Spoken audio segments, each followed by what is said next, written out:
2, 3. I want to thank the Black Studies Center and Mr. Peter Francis organization for giving me the opportunity to speak to the Black community. As we are all aware, I hope we are all aware, there's an election. It's a federal election. And I think that this offers us an opportunity as a community to be involved, to engage in the social and political decision-making processes that shape this society. Now, having said that, I know there are a lot of Black people out there who will simply say, this is not our country. These people are not going to listen to us. So why should we worry? Well, that would be exactly the wrong attitude. That is an attitude, if we really live by that attitude, we commit ourselves to living in a hole and never being able to develop and to create greater opportunity than we actually have at this point in time.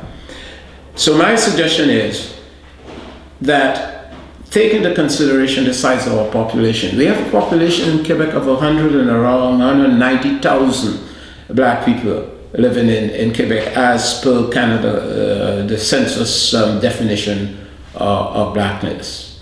Of that 190,000, roughly 100,000 of Haitian and French origin, and about 90,000 approximately that of English-speaking and other Black populations. Our electorate is about 20,000 to 20,000 English-speaking Blacks and about 50,000 French-speaking Blacks. We are concentrated largely in Montreal. 95% of the Black populations live in Montreal. They are not concentrated in ghetto environments, but there are significant clusters in different, both federal and provincial constituencies or municipalities. So if we vote in a particular way, and if we collaborate with our other fellow Canadian or Quebecois populations who have similar problems to us, we can make an impact. But if we say, this is not my country, and this is the people country, and they're not going to listen to us, then we can't have any influence and we can't have any impact. And the evidence of that is that you would note that most of the politicians know that we don't vote, and most of the politicians know that we don't particularly have any voting strategies, and therefore at election times you notice that they don't really pay any attention to our communities. They go to other communities. They go to communities that have lesser population than we do, because they know that those communities go out and vote. And they ignore us. And they ignore us because we are no value to them and we have no effect or no impact on them because we don't have a strategy for voting. Now, I would like to suggest that however you vote in this election, vote. It doesn't really matter. Not that it doesn't matter, but I'm not going to try to tell you who to vote for. I'm going to leave it up to your own decision. But if we're going to vote, let's have a specific and particular set of criteria that's going to tell us how to vote. We should all have some reasons as to. And the reason cannot be that I have a membership with the Liberals, or I have a membership with the Bloc, or I have a membership with the Conservatives or with the Green, and therefore I am obligated to vote. I have a membership with a party. I'm not going to tell you which party it is, because in a sense that's each and every one of us private business. but I don't always vote for that party. If that party is consumed with corruption after, let's say, 9, 10 years I frequently and often do in such circumstances vote for the party or a member of the other party that I can feel that can help to put the governance back on a moral and effective track. So you can be a member of a party, but you don't necessarily have to vote for that party blindly. I have a problem, and I am sure I'm speaking to lots of black people who seem to have the same problem.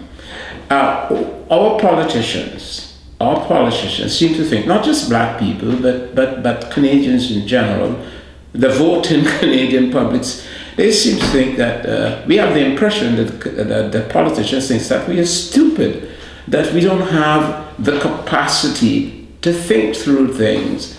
So they think that they can simply get on the TV or radio, as it is, and assume a certain posture, and that we will just go and vote for them, let's suppose because they didn't make a mistake in the debate, or we will vote for them because the other side have been ganging up on them, whether the other side have been ganging up and purposefully or not, we will feel sorry for the guy that is being put upon and therefore vote for him. They seem to think that if the guy holds his own in spite of this barrage of attacks, that we will say, well, he didn't do badly in the debate, and so we will vote for his party. In other words, we have the impression sometimes that these politicians do not think that we're capable of thought. We have impressions sometimes that these politicians and the media, to a large extent, that play this game, think that we are not capable of reflection, and on reflection, arriving a little closer to the truth. So we have to, I think, not get caught up in this media frenzy and this charade of posturing that takes place. So I have a problem. Many of the people that I know that have families have this type of problem. And the problem is, if these leaders vilify each other the way that they do, if these leaders say things about each other which they know not to be true, but which they believe, we are so stupid as to believe, what impact that does have upon us trying to bring up children or families with a certain moral, certain values. It makes it extremely difficult. It makes it because if the leadership in the country that we put there by our votes find that it is okay to tell lies about each other, to destroy each other, to say things that they know not to be quite true, but which makes the other person, compromises the persona of the other person, how am I to say to my grandchild, you should always respect each person and the humanity of the other person? It makes it extremely difficult for me to rear children and guide grandchildren in that kind of environment. So, as far as I'm concerned, in my vote, I'm going to take this into consideration. And I'm not going to take this I'm not going to be voting simply because I'm carrying the card of a particular party. I'm going to vote to the extent to which that politician or those politicians in that party are making it easier for me to teach my children morality and respect for the being of the human species, for And if they're not doing that, then that's going to be one mark against them. Of course, that's not going to be the only mark. They may have some positive things that they would have done. I'll offset it against that. But I think we need to begin to think very carefully in that way. We're not going to vote for you simply because we have a card for you. But we're going to vote for you if you make it possible for us to survive materially, and if you make it possible for us to live morally and with a certain quality, spiritual quality of life. If by your actions and behaviors you teach our children negative things, then we're not going to vote for you.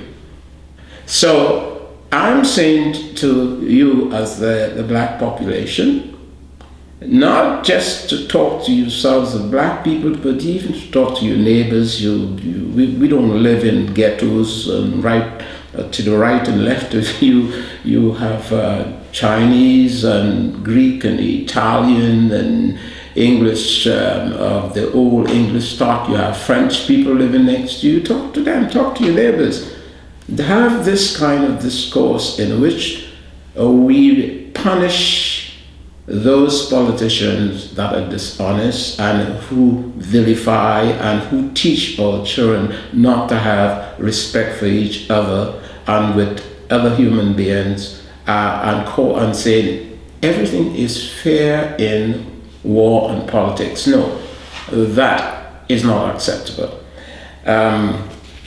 So the elections are going to be in a few weeks, and you have to go out and vote. I don't care how you vote. Once you vote on the basis of criteria which you have set out that will make a difference in terms of the quality of life in this society and the quality of governance by our politicians.